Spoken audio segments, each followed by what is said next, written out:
vós o meu jugo e aprendei de mim, que sou manso e humilde de coração, e encontrareis descanso para as vossas almas. Quem disse isso foi Jesus, está em Mateus capítulo 11, versículo 29. Dirigiu-se Jesus à multidão dos aflitos e desalentados, proclamando o divino propósito de aliviá-los. Vinde a mim, clamou o Mestre, tomai sobre vós o meu jugo e aprendei comigo, que sou manso e humilde de coração. Seu apelo amoroso vibra no mundo através de todos os séculos do cristianismo. Compacta é a turba de desesperados e oprimidos da terra, não obstante o amorável convite. É que o Mestre, no Vinde a mim, espera naturalmente que as almas inquietas e tristes o procurem para a aquisição do ensinamento divino. Mas nem todos os aflitos pretendem renunciar ao objeto de suas desesperações, e nem todos os tristes querem fugir à sombra para o encontro com a luz. A maioria dos desalentados chega a tentar a satisfação de caprichos criminosos com a proteção de Jesus, emitindo rogativas estranhas. Entretanto, quando os sofredores se dirigem sinceramente ao Cristo, hão de ouvi-lo no silêncio do santuário interior, concitando-lhes o espírito a desprezar as disputas reprováveis do campo inferior. Onde estão os aflitos da terra que pretendem trocar o cativeiro das próprias paixões pelo jugo suave de Jesus Cristo? Para esses foram pronunciadas as santas palavras: vinde a mim, reservando-lhes o Evangelho, poderosa luz para a renovação indispensável. E vamos à nossa prece inicial. Fechar nossos olhos, acalmar nossos corações, elevar nossas vibrações à espiritualidade superior,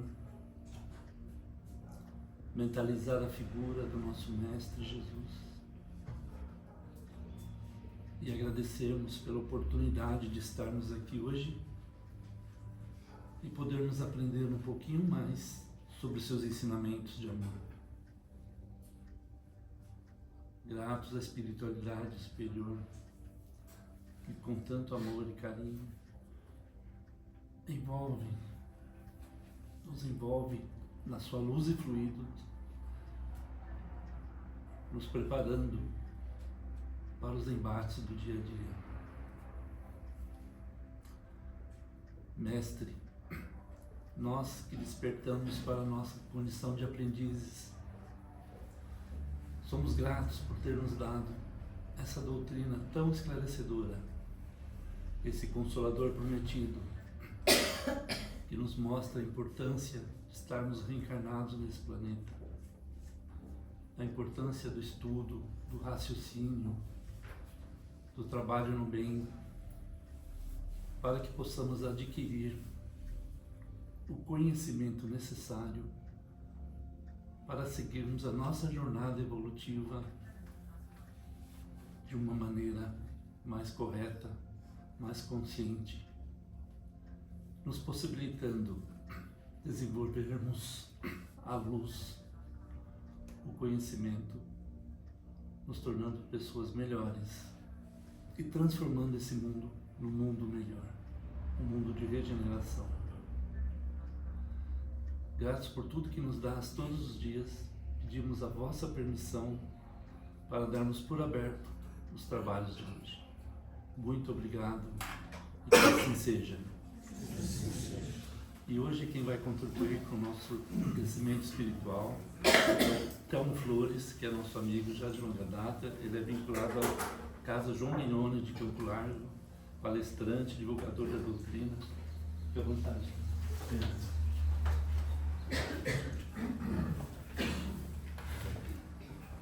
Bom dia. Muita paz a todos. Que Jesus seja sempre a nossa inspiração E o nosso bom dia também aos internautas que estão nos acompanhando nessa reflexão aí pelos canais da casa. Eu vou pegar como introdução a passagem, trechinho da passagem que foi lida, onde falou daquela mensagem de Jesus, convidando os aflitos a tomar sobre si o seu jugo, porque ele é suave. E eu vos aliviarei, porque sou manso de coração e humilde.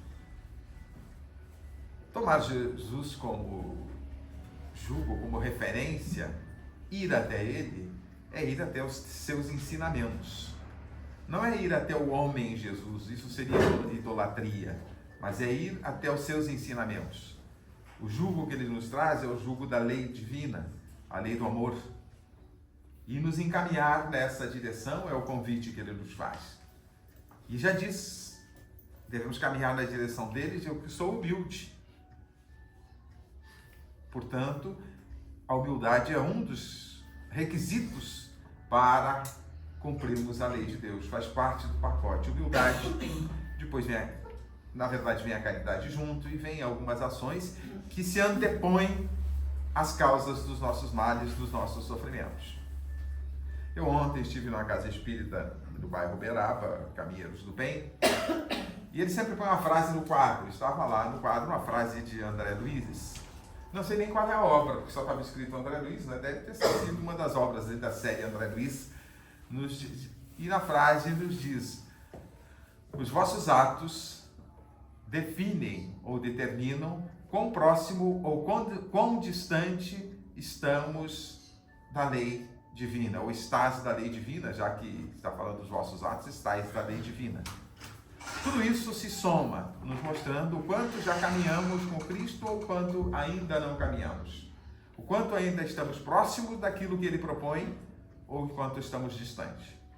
E o ambiente mais apropriado, ou até podemos dizer a sala de aula, e o dizemos com frequência, dessa escola terra é o lar.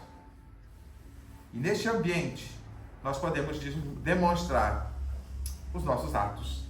É o principal local onde podemos demonstrar os nossos atos. É muito fácil demonstrar atos afetuosos, carinhosos, num ambiente social como uma casa religiosa, como uma casa espírita, mas lá dentro do ambiente chamado lar, no grupo de estudo chamado família, é onde nós vamos ter os principais desafios. E um dos principais desafios que ali encontramos não deveria ser desafio. Eu estou colocando desafio porque falei que são os principais desafios que estão lá. Mas não deveria ser desafio. É honrar pai e mãe. Este é um dos pontos que podemos demonstrar, ou uma das formas que podemos demonstrar, o quanto estamos caminhando, como diz André Luiz, próximos da lei ou distantes ainda da lei divina. De que lei? A lei do amor, que resume toda a lei de Deus. Claro que seria uma forma reducionista de dizer só a lei do amor. Não, mas a lei do amor, ela é realmente só por si imensa. E todo o seu desdobramento representa as nossas ações no dia a dia. Como é que andamos nessa direção?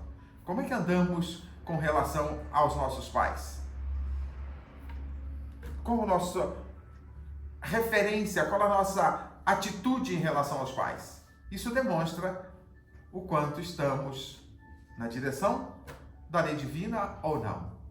Honramos pai e mãe, valorizamos pai e mãe, respeitamos pai e mãe. Eu ouço às vezes as pessoas dizerem, nas conversas fraternas ou em outras conversas, não necessariamente numa busca de um atendimento fraterno, dizerem, eu já perdoei minha mãe, já perdoei meu pai. Eu normalmente faço uma observação, e vou fazê-lo aqui. Filhos não perdoam pais e mães. Só agradecem. Só devem ser gratos. Por quê? Porque nessa conjugação, nessa parceria dos pais com Deus, nós tivemos a oportunidade de vir a este mundo. Escola. Para progredir. Espíritos, filhos de Deus que o somos. Irmãos na paternidade divina. E não há jeito de progredir se não frequentarmos escolas. E são inúmeras as escolas deste mundo. Esta é uma, a terra. Mas há muitas moradas na casa de meu pai, moradas escolas, aonde nós temos, ou Deus nos coloca com o objetivo de progredirmos, de evoluir.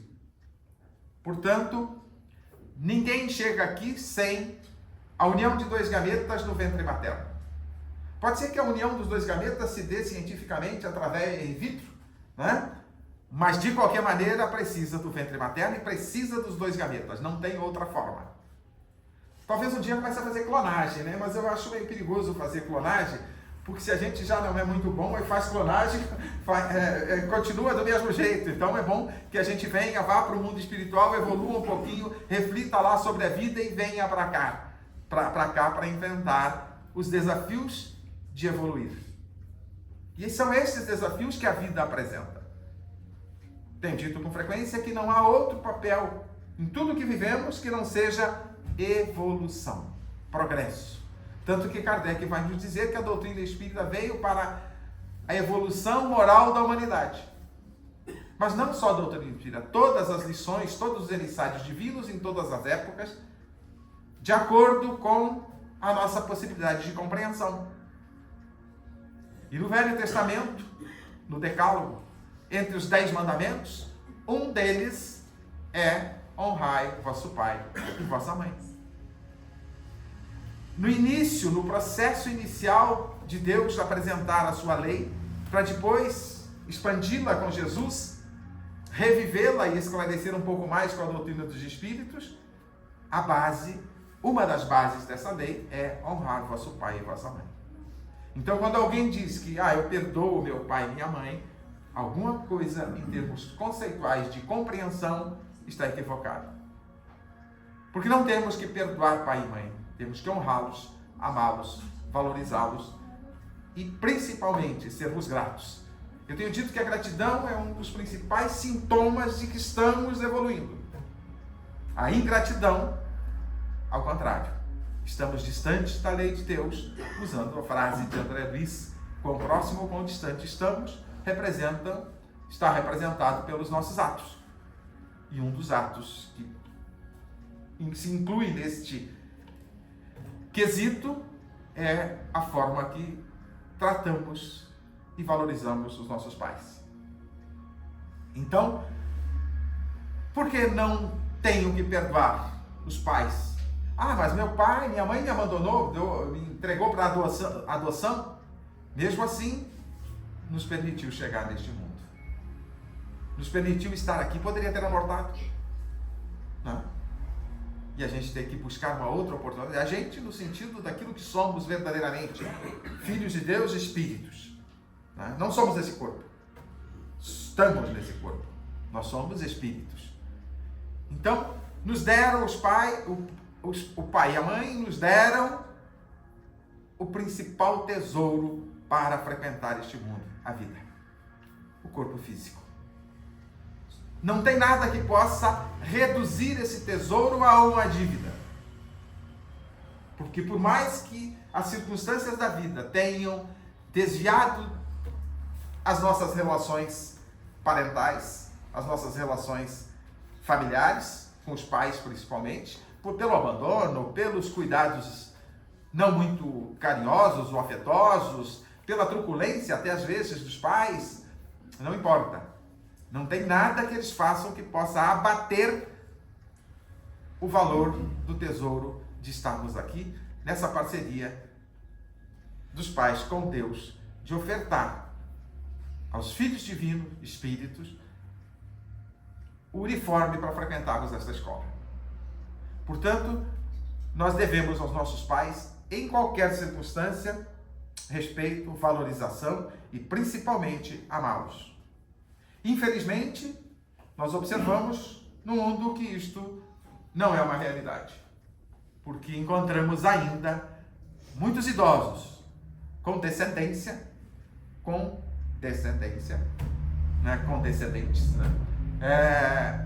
vivendo em asilos abandonados. Quando frequentamos, vez ou outra, para levar uma palavra amiga, levar um ombro amigo, uma conversa a estes locais, encontramos pessoas, muitas vezes, eu creio que muitos de vocês já tiveram esta oportunidade, vão encontrar pessoas tão carentes da família, dos seus descendentes, que muitos, às vezes, estão há 20 anos num asilo. Já peguei situação desse tipo. 20 anos num asilo, tem filhos, tem netos, e há 20 anos não os veem. Foram abandonados. É uma forma mais cruel de sermos ingratos. Eu não sou contra estes ambientes, muito pelo contrário, há necessidades clínicas que cuidam de idosos pela sua questão debilitada de saúde ou coisas desse gênero, não tem problema nenhum. Não tem problema, até é necessário às vezes que coloquemos os nossos idosos numa clínica para serem melhores cuidados, né? Até pela nossa situação, muitas vezes não podemos cuidar. O problema não está aí. O problema está em não visitar e não levar o reconhecimento, levar a gratidão, levar o ombro amigo, levar o abraço, levar o reconhecimento e a gratidão por existirem. Então, o problema não está nessas casas de apoio, muito pelo contrário, elas são ótimas, muitas vezes necessárias. Então, o problema é o abandono, é a demonstração do quanto ainda somos ingratos. Aqueles que nos deram tudo para estarmos neste mundo, nos deram o instrumento principal para frequentar este mundo, o corpo físico, o uniforme. E se somos ingratos com os nossos pais, com certeza não seremos gratos a Deus, que nos criou. Nosso Pai maior, o verdadeiro Pai, aquele que nos deu a existência espiritual, nos deu o seu DNA, o DNA da imortalidade, da inteligência e do amor, que são os principais itens que temos na semelhança que carregamos com o Criador. Somos semelhantes, criados semelhantes ao Pai. Não é fisicamente, já falamos aqui em outras palestras sobre isso, não é fisicamente que somos semelhantes a Deus. É espiritualmente, somos espíritos assim como Deus. Somos essência e temos de Deus esse DNA. Se não somos gratos aos pais aqui da terra, que nos oferecem a oportunidade de estarmos aqui, com certeza não seremos gratos a Deus. E no compromisso que estamos aqui de aprender a amar, a gratidão é um dos principais sintomas. Gratidão àqueles que nos ofertaram o uniforme para frequentar essa escola, nessa parceria com Deus. E gratidão a Deus por existirmos como espíritos imortais, destinados à perfeição, à felicidade absoluta, à sabedoria, ao que eu chamo doutorado na arte de amar. Então é preciso que pensemos e paremos de ser ingratos. Estou falando aqui de modo geral, não conheço ninguém aqui em relações familiares, tá? Mas sermos gratos por estarmos aqui. Não importa se foram abandonados, isso é circunstâncias da vida. Porque as circunstâncias da vida às vezes nos levam a situações que não são muito agradáveis. Mas isso não abate o valor de estarmos neste mundo. Estamos aqui exercitando o amor. E a maioria dos pais cuida e investe dos seus filhos. São poucos aqueles que não o fazem. E o fazem da forma que acham melhor. Não é da forma que o filho quer, é da forma que acham melhor. E muitas vezes reclamamos dos pais que temos. Reclamamos de tantas coisas. Se reclama ainda aqui ou não? Não? Lá para o Campo Largo, onde eu morava, eu reclamo. Eu já estou em Curitiba desde janeiro, morando aqui, mas não aprendi ainda se aqui reclama ou não, eu não sei. Né? Reclamar dos pais, reclamar do ambiente onde estamos, é reclamar de nós mesmos. Por quê? Porque nós planejamos. As reencarnações não são não planejadas. São raríssimas aquelas que são compulsórias. Nós planejamos. Decidimos com quem viríamos, com que pais viríamos, quais seriam as linhas das experiências que viveríamos para aprender as lições que estão propostas nesta jornada, ou em cada jornada. Então precisamos refletir um pouquinho mais sobre esta relação. Nós escolhemos os pais. E eles nos escolheram. Muitas vezes antes dos pais nascerem, já escolhemos no mundo espiritual. Aí preciso é que eles venham para cá. Em média, uns 20 anos depois, eles se encontrem e nos deem a oportunidade de vir. Isso foi planejado. E se não foi planejado lá com antecedência, antes dos pais reencarnarem, eles já estando aqui, nós nos encontramos para planejar enquanto os pais, aqui estando, dormem. Porque quando o espírito dorme, ele anda por aí, vagando ou indo para estas reuniões de planejamento, indo para lugares de aprendizado, lições, aonde vão receber lições e orientações, que depois aparecem como ideias inéditas que a gente teve, né? Mas a gente foi buscar lá no plano espiritual muitas vezes. Porque quem dorme é o corpo, não é o espírito. O espírito não dorme. Então nós viemos para cá e escolhemos. Por incrível que pareça, escolhemos até o país onde estamos, a cidade, né? Escolhemos, em linhas gerais, o tipo de vida que levaríamos, as experiências que seriam necessárias para valorizar aquilo que ainda não valorizamos, para aprender as lições que ainda não aprendemos.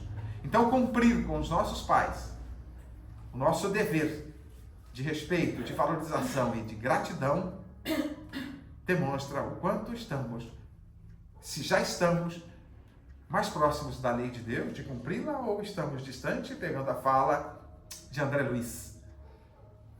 Como é que andamos? Como é que é a nossa relação? Quem quiser estudar um pouquinho sobre isto e aprofundar um pouquinho mais, pegando uma história real, pode assistir um vídeo que está no YouTube de Haroldo Dutra Dias, chamado Carta aos Jovens. Na realidade, se você colocar Carta aos Jovens de Haroldo Dutra Dias na internet, no YouTube, ou na busca do Google, seja lá, não importa, você vai encontrar dois vídeos. Um de 1 hora e pouco, ou 2 horas, que é a conferência inteira dele. E um de 6 minutos que alguém extraiu desse vídeo principal da conferência, extraiu a história dele, que ele conta, mais ou menos 6 minutos ele conta a história dele. E é impressionante o que ele nos conta. Um exemplo fantástico de compreensão das circunstâncias da vida em relação aos pais, em relação à família, em relação à nossa estada aqui. Então, devemos nos preocupar um pouquinho mais em olhar, com outro olhar, para aqueles que nos deram a oportunidade de estar aqui. Mesmo que não estejamos mais com eles. Mesmo que eles não estejam mais aqui. Ah, meus pais já partiram. Mas através da prece, nós podemos demonstrar a nossa gratidão. Os meus pais já partiram. Mas frequentemente em minhas preces eu agradeço a eles a oportunidade e o cuidado que tiveram comigo. Não sei se dei muito trabalho ou não, porque eu prefiro nem olhar para esse lado, porque senão pode doer na consciência, né? Mas sou grato a eles por terem, e nas minhas preces eu frequentemente agradeço meus pais por esta oportunidade. E aí temos que agradecer também aos pais deles, porque se eles não tivessem vindo, nós não estaríamos, eles não tivessem vindo, nós não teríamos vindo. E aí, os orientais muitas vezes têm este compromisso de valorizar a ancestralidade, os ancestrais. Porque os nossos pais, têm os pais deles, que são os nossos avós, e através deles nossos pais vieram, e assim por diante, e assim sucessivamente. Então, a grande demonstração dos nossos atos que pode haver de que estamos próximos ou distantes do cumprimento da lei divina, de pegarmos Jesus como modelo e guia, são os nossos atos. Como andam os nossos atos? Em relação aos nossos pais, em relação à vida de uma maneira geral, em relação às experiências que a vida convida. As experiências são oportunidades de aprendizado que Deus nos oferece. Muita gente às vezes reclama, acha que é castigo, que é punição. Não tem castigo, não tem punição. Tem necessidade de aprender lições. E esta passagem que está no Decálogo, que é a base da lei, Jesus dá continuidade, valorizando os seus pais, valorizando sua mãe, A Bíblia nos fala mais da mãe do que do pai, mas ele trabalha com o pai e convive com o pai, relata-se muito pouca coisa, mas ele trabalhou na oficina do pai, que era marceneiro. Né? E certa feita, nos conta Humberto de Campos no livro Boa Nova, que Jesus estava ali com 10, 12 anos, nessa fase, eu não lembro exatamente. Maria vai até os doutores da lei pedir no templo alguma coisa para esse menino trabalhar. E ela volta, conta Humberto de Campos, e ele diz: mulher, o que estiveste fazendo? Porque ele sabia o que ela tinha que fazer, o que ela tinha feito em relação ao templo. Eu estou aqui cumprindo a missão do meu pai. E a partir daí ele resolve trabalhar, enquanto não chega a hora da sua missão, trabalhar com o pai. E ele valoriza a mãe. Muitas vezes, e Kardec vai tratar lá no capítulo Moral Estranha, que parece estranhas algumas lições de Jesus, e uma delas é quando ele, e também no capítulo 14 do Evangelho, quando ele trata de honrar vosso pai e vossa mãe, quando Kardec trata desse tema, e depois Lucas, Marcos e Mateus vão falar sobre honrar vosso pai e vossa mãe. Nesse capítulo também ele coloca aquela passagem que Jesus, estando na casa, não lembro se de Simão Pedro, onde ele mais frequentemente se reunia, mas ele estava reunido no lar de alguém, e o ambiente estava superlotado, cheio de gente. Além dos discípulos, muita gente o seguia, buscava seu auxílio, e alguém anunciou: estão lá fora sua mãe e seus irmãos. E ele diz: quem são minha mãe e meus irmãos? Parece estranha essa lição. Kardec vai trazer em muitas lições: será que Jesus disse exatamente isso? E se ele disse isso, o que ele estava querendo dizer? Por certo, não estava desvalorizando a sua família. Mas ele estava chamando a atenção para uma outra questão. A questão da paternidade divina. Então, quem são meus irmãos? E ele olha para todos aqueles que estão à sua volta. Estes são meus irmãos. E aqueles que estavam lá fora também, como irmãos consanguíneos, também eram irmãos. Então ele não estava desvalorizando a sua família, ele estava valorizando a relação que temos na paternidade divina. Somos irmãos nessa paternidade. Somos parte da família universal, filhos de Deus. E esta é muito mais importante do que a terrena, do que a família que construímos aqui. Porque é nessa família que nós vamos reconhecendo e crescendo na direção de nos unirmos todos como irmãos. Ali estão as principais lições do amor. E lembrando daquela passagem, quando os fariseus interrogam Jesus, porque eles queriam de qualquer maneira perder Jesus, ou seja, fazê-lo se perder e crucificá-lo mais cedo. E eles questionam: qual é o maior mandamento? E Jesus responde, sabedor. Ele responde, sabedor das intenções, porque ele lia as energias dos nossos pensamentos. Ele responde o que está escrito na lei: amarás o Senhor teu Deus de toda a tua força, de toda a tua alma, de todo o teu espírito. E o segundo, semelhante a este: amarás o teu próximo como a ti mesmo. Eu, antes de entrar na sequência, eu vou fazer uma observação que nos faz Alírio Cerqueira Filho na obra Jesus e Kardec. Mandamento. Ele corrige essa palavra. Diz que a tradução correta não é mandamento. Alguns tradutores já traduzem como ensino. Mas eu ainda prefiro a tradução proposta por Alírio, que não é mandamento, porque Deus não determina, não manda. Ele não precisa. A lei que ele criou, eterna, já o faz, que é exercício. Percebe a mudança? Qual é o maior exercício? o que está na lei. Amarás o Senhor teu Deus de toda a tua alma, de todo o teu espírito, e ao teu próximo como a ti mesmo. Por que exercício é mais claro para nós? Porque nós ainda não amamos. Estamos exercitando.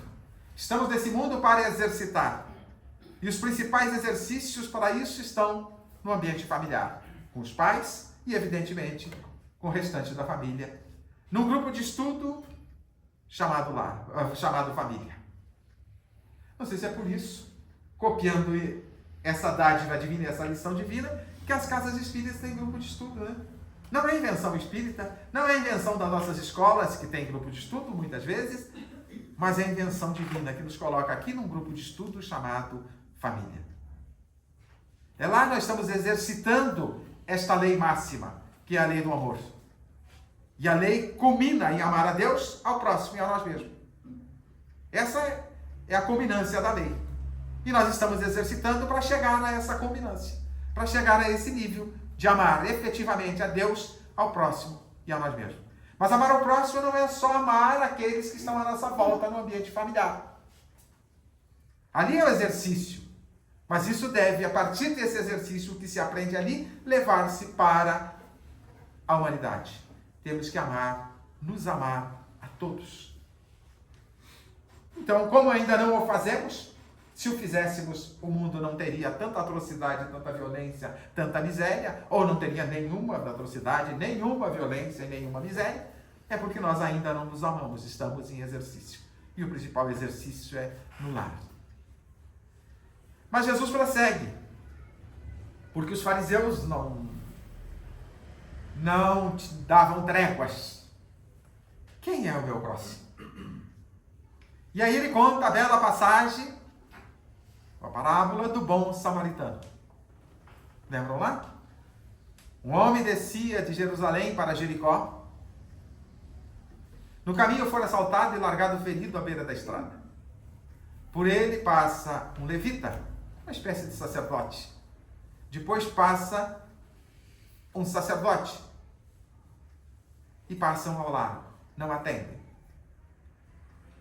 E vem o terceiro, que é o samaritano. E este socorre o caído, passa um vento em suas feridas, coloca-o em sua montaria e leva para uma estalagem. Uma hospedaria. E nessa hospedaria paga a estadia e avisa o dono da estalagem que ele vai seguir viagem, mas se voltar, quando voltar, se faltou, ele completa. E aí Jesus pergunta a eles: quem te parece que foi o próximo deste caído? O samaritano, evidentemente. E por que Jesus, aí vamos tirar algumas liçõezinhas aí, desviando um pouquinho do nosso tema, mas que faz parte do conjunto da obra.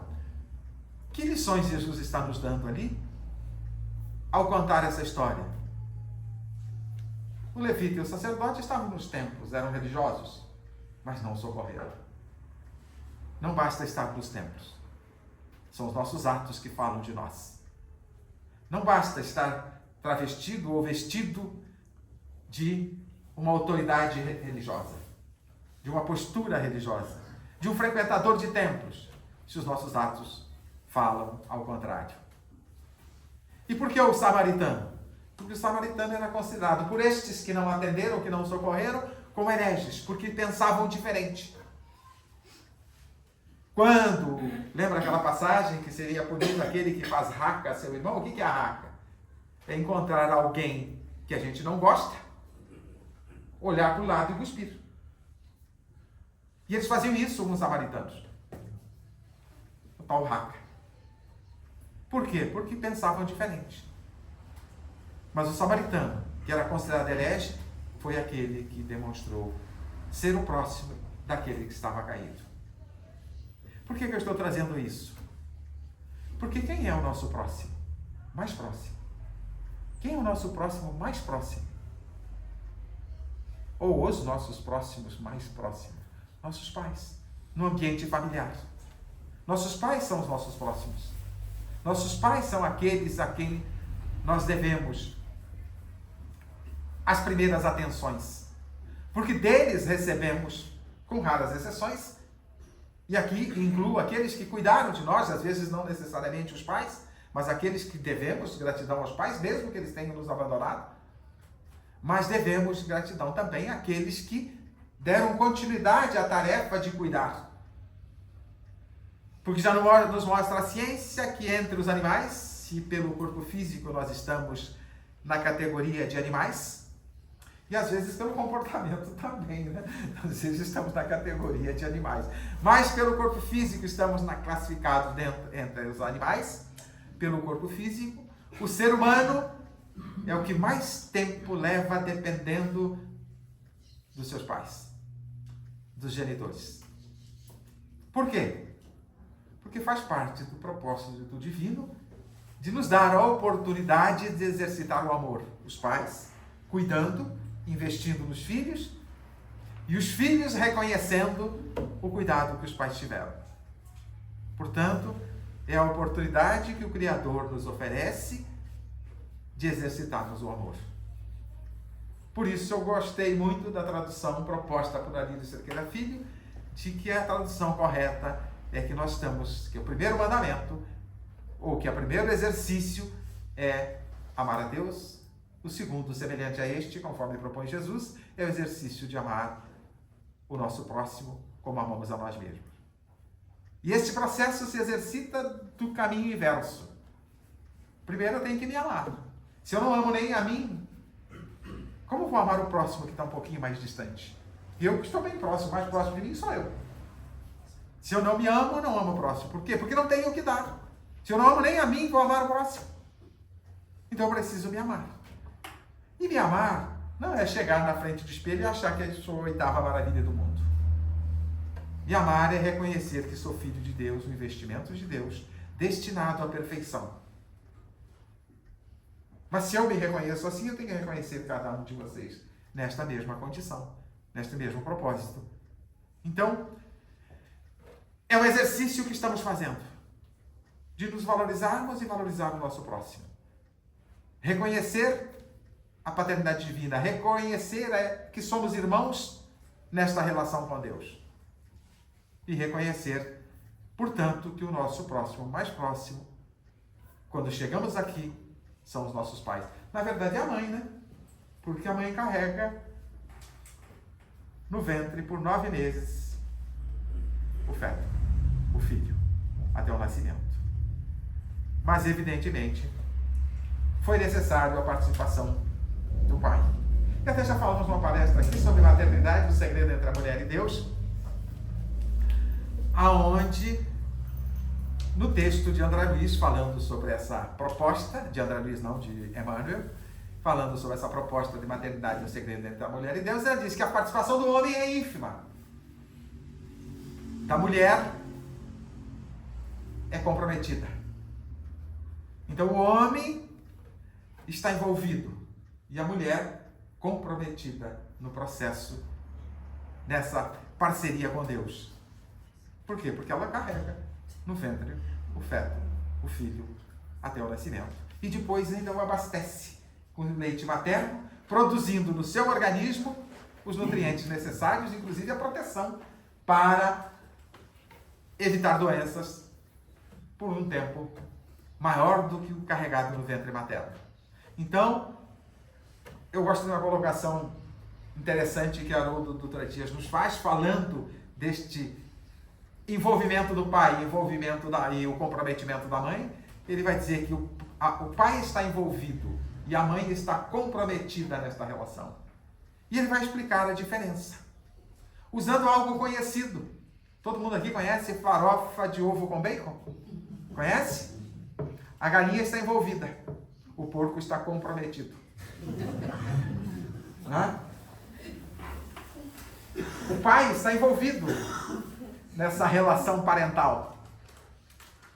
A mãe está com a mulher, está comprometida. É isso que nos traz Haroldo Dutra Dias, fazendo esta comparação para identificar qual é a diferença entre envolvimento e comprometimento. A galinha, evidentemente, está envolvida, o porco está comprometido. Mas devemos pensar também um pouquinho além dessa relação dos pais, porque faz parte do exercício do amor. Vocês sabem quantas reencarnações você já tem? Não. Eu já fiz essa pergunta aqui, ninguém sabia, eu também não sei. Não é importante. Mas eu estimo que já temos 200. Tem espírita que diz que é muito mais, mas deixa 200 para não ver muito, porque 200 e ainda estamos assim. Não é? Deixa assim 200. Mas você já parou para pensar que em 200 encarnações vocês e eu, nós, já tivemos 200 pais e 200 mães. E onde andam estes? São pais de novo? Pela segunda, pela terceira, pela quarta vez? Pode ser. São irmãos agora nesta jornada? Pode ser. São filhos? Pais de outra encarnação? Mas também, olha a beleza do projeto divino. Será que alguém aqui já não foi meu pai e minha mãe? Será que aquele ser necessitado no mundo, nas variadas necessidades, não só material, mas principalmente material, que bate à nossa porta? E quando eu falo a porta, a gente pensa a porta do carro, né? A janela do carro, de casa, mas especialmente em qualquer situação, a porta do nosso coração, pedindo apoio, amparo. E como é que nós tratamos? Será que este ser não foi um pai e uma mãe de outra encarnação? Paramos para pensar nisso? Só por aí já há um convite imenso para tratarmos todos com carinho e afeto.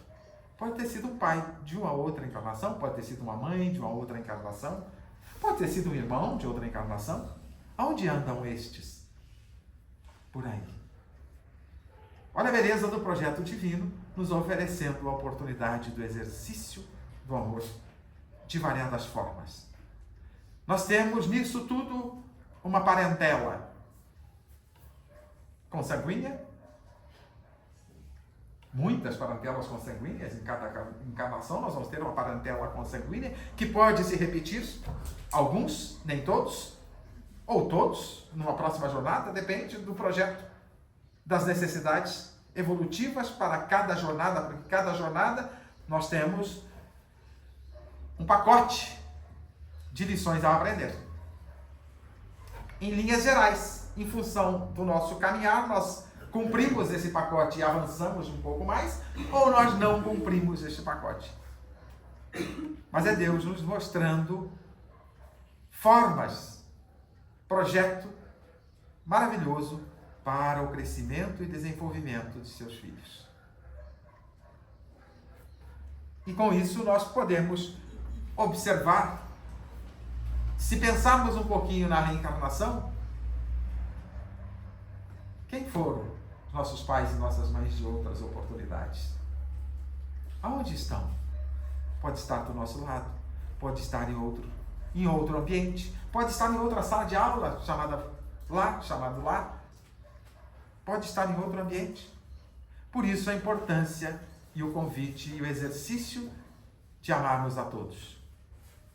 Por isso o cuidado no tratamento com aqueles que nos parecem estranhos. Será que são tão estranhos assim? Se aproximaram de nós, de alguma forma, será que não foi para fazer uma sintoniazinha e relembrar, mesmo que inconscientemente, uma história passada? Onde é que andam? E se não valorizamos estes que estão conosco hoje, vamos valorizar aqueles que já foram outras encarnações? Com certeza não. Então começa o exercício principal, é aproveitarmos o momento e o tempo que aqui temos, e principalmente exercitando a lei do amor proposta por Jesus, pegando Jesus como modelo e guia, conforme propõe os Espíritos, a Kardec, em O Livro dos Espíritos. Qual o ser maior que Deus colocou na Terra para servir de modelo e guia? Jesus. E ele demonstrou amor por todos, porque ele já estava preparado para isto. Ele já tinha atingido a perfeição e valorizou a sua mãe. Não sei a relação dele com o pai, com certeza Era boa porque ele era um espírito evoluído, mas estou falando era quando estava aqui conosco. E no último instante, antes de partir, pregado à cruz, Maria aos pés da cruz, próximo a João, o único discípulo que foi até o Calvário. Era o discípulo mais jovem, talvez mais corajoso, mais ousado, né? Mas ele foi até o Calvário acompanhando Maria. E Jesus na cruz, nos últimos momentos, ele olha para ela e diz: mulher, eis o teu filho. Filho, eis a tua mãe. Num cuidado especial com ela, colocando o jovem discípulo para cuidar de Maria. Dando exemplo do cuidado que ele tinha com a mãe. A preocupação, né, o carinho, não é nem preocupação, não sei se Jesus tinha preocupação, né? Nem deveria ter preocupação. Preocupação é coisa humana das nossas doenças ainda. Ocupar-se antes do tempo. Mas o carinho que ele teve com ela, atribuindo alguém para cuidar dela. E João o fizera. Ela ficou em Nazaré. Por um tempo, João foi para Éfeso, lá ele conseguiu uma casa e veio a Nazaré buscar Maria e levou ela para Éfeso. Cumprindo o pedido do mestre, de cuidar da mãe dele, já que ele estava partindo. O carinho que ele teve com a mãe antes de partir. Não dá para entender que ele estivesse desprezando a mãe quando ele perguntou: onde estão minha mãe e meus irmãos? Quem são minha mãe e meus irmãos? Quem nos conta essa história é Humberto de Campos, no livro Boa Nova, no último item chamado Maria. Eu sou meio chorão. Eu, cada vez que leio aquilo, eu choro um pouco. Porque é emocionante a história que ele conta de Maria. E Jesus não a abandonou, nos conta Humberto de Campos. Maria foi para Éfeso, como nos conta Humberto, e descobriram que ela estava lá. A mãe dele está aqui. E procuravam ela para pedir auxílio, socorro nas suas dificuldades. Naquela época as pessoas tinham dificuldades e precisavam de socorro, hoje não tem mais. Né? Aí as pessoas procuravam e ela orientava como ela podia. Fazer o que dentro dos problemas da vida das pessoas? Ela dizia: meu filho, isso passa. Tanto que tem um exemplo depois de Chico pedindo a Emmanuel, estava com a dificuldade, de Emmanuel, pergunta para Maria como eu trato isso, né? Como eu resolvo isso? Depois, um tempo depois, ele falou com Emmanuel: você falou com Maria? Eu falei. O que ela disse? Chico, isso também passa. Né? Então era a lição que ela dava. Mas, certa feita, apareceu, João não estava, apareceu um transeunte, um viajor, e chegou-se. E ela deu guarida. E já esperou que ele viesse trazer um problema, né? E ele começou a falar com ela do reino de Deus. E ela pensou: todos vêm aqui pedir socorro e este vem me ensinar. E percebeu nas mãos dele as chagas. Olhou para os pés. Também tinha marcas. Aí foi mexer na túnica para ver se tinha a perfuração da lança. E ele disse: mãe, sou eu. Ela quis ajoelhar-se. Ele não permitiu. Diante dele. Ela não permitiu. Ele não permitiu. E disse: meu pai, vim te buscar. Meu pai quer que você seja a rainha em meu reino. É lindo e emocionante. Toda a história depois, quando João chegou, Maria já estava a partir. E Humberto de Campos nos conta que uma pleiade de anjos vieram para acompanhá-la ao plano espiritual. E ela pede para ir até Nazaré, para visitar os lugares aonde o filho que ela amava tinha transitado, tinha ensinado, tinha caminhado. E depois pede para ir a Roma, no Coliseu. Fazer o quê? Dar amparo àqueles que estavam sendo perseguidos em nome do Filho. Será que esta relação dele com a mãe era de desrespeito, de desconsideração? Não. Mas só para concluir, ela vai até o Coliseu e percebe o sofrimento daqueles que estavam sendo perseguidos e queriam para a arena em breves momentos, em breves tempos. Pelas intolerâncias de todas as épocas, pelos abusos de autoridade. E ela chega numa jovem que estava num canto e inspira para que cantasse. Cante, minha filha, cante. E a jovem começou a cantar e todos começaram a cantar e a partir dali todos entraram na arena para morrer cantando. Sendo pela inspiração daquela que fora a mãe do Cristo e que fora por ele respeitada e valorizada.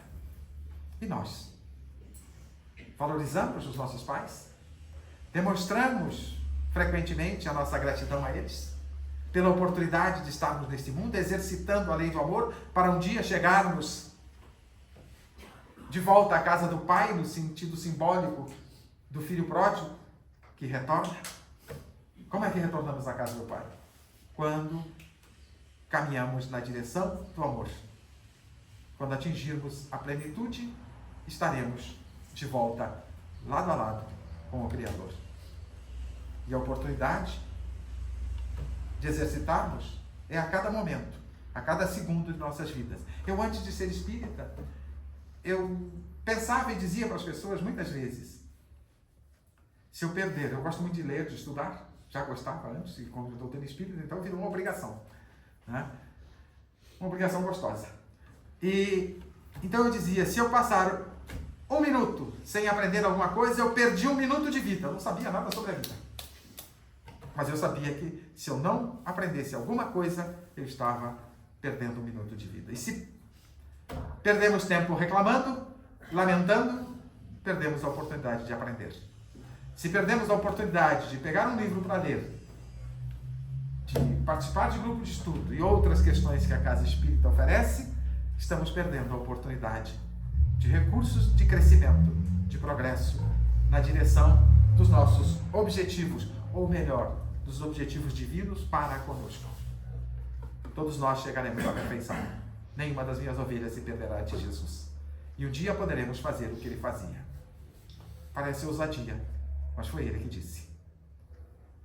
E o exercício principal está no lar.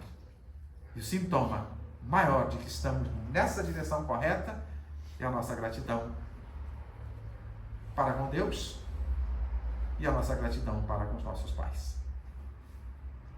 Agradeço a Deus a oportunidade de refletir com vocês, a casa pelo convite, e a vocês, os internautas, pela oportunidade, pela paciência de me ouvir. Muito obrigado, que Deus abençoe a todos. Encerrada essa primeira parte do trabalho da casa, fui incumbido do encerramento, da prece de encerramento. Então, mantenhamos os nossos pensamentos elevados, porque quando falamos de Jesus, nossos pensamentos elevam-se. E busquemos contato com o nosso Pai, especialmente para dizer a Ele o quanto somos gratos. Gratos por tudo e por tanto que recebemos da sua misericórdia, do seu amor misericórdia. Gratos pelas oportunidades que a vida nos oferece para o nosso progresso. Gratos pela oportunidade de estarmos neste mundo para progredirmos, evoluirmos. E gratos pela oportunidade de estarmos aqui hoje nesta casa.